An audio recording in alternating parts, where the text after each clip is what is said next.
Bulletin کے آغاز میں آپ کو بتائیں کہ وزیراعظم عمران خان کا چینی ہم منصب سے ٹیلیفونک رابطہ ہوا ہے۔ داسو حادثے میں چینی باشندوں کی جانوں کے ضیاع پر افسوس کا اظہار کیا ہے۔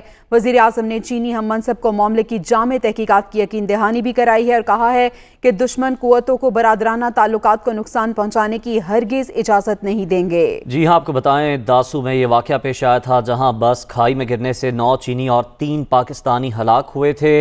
آپ کو بتائیں کہ اس سے متعلق تفصیلات جان لیتے ہیں، ہمارے نمائندے عمر جٹ ہمارے ساتھ موجود ہیں۔ عمر بتائیے کہ وزیر اعظم کا رابطہ ہوا ہے اپنے ہم منصب سے، چینی ہم منصب کے ساتھ؟ جی بالکل، جو داسو میں افسوسناک واقعہ پیش آیا اس حوالے سے وزیر اعظم عمران خان کا چینی ہم منصب سے ٹیلیفونک رابطہ ہوا ہے۔ وزیر اعظم عمران خان نے داسو حادثے میں چینی باشندوں کی قیمتی جانوں کے جو نقصان ہے اس پر اظہار افسوس کیا ہے اور یہ کہا ہے کہ پاکستانی عوام اور حکومت متاثرہ چینی خاندانوں کے غم میں برابر کی شریک ہے۔ وزیر اعظم نے کہا کہ حکومت پاکستان حادثے میں زخمی ہونے والوں کو بہترین طبی سہولیات فراہم کر رہی ہے اور ساتھ ہی یہ بھی اس بات کی بھی وزیر اعظم عمران خان نے چینی ہم منصب کو یقین دہانی کروائی ہے کہ اس معاملے کی جامع تحقیقات کروائی جائیں گی۔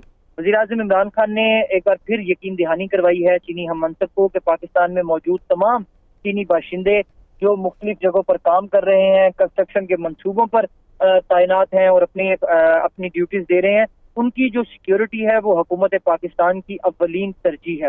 اس کے ساتھ وزیر اعظم عمران خان نے چین کے ساتھ جو ہمارے آہنی تعلقات ہیں ان کو بھی دہرایا اور اس بات کا اعادہ کیا کہ جو دشمن قوتیں ہیں وہ پاکستان اور چین کے برادرانہ تعلقات کو خراب کرنا چاہتی ہیں اور نقصان پہنچانا چاہتی ہیں، تو اس بات کی ہرگز اجازت نہیں دی جائے گی اور ان تعلقات کو مزید مضبوط کیا۔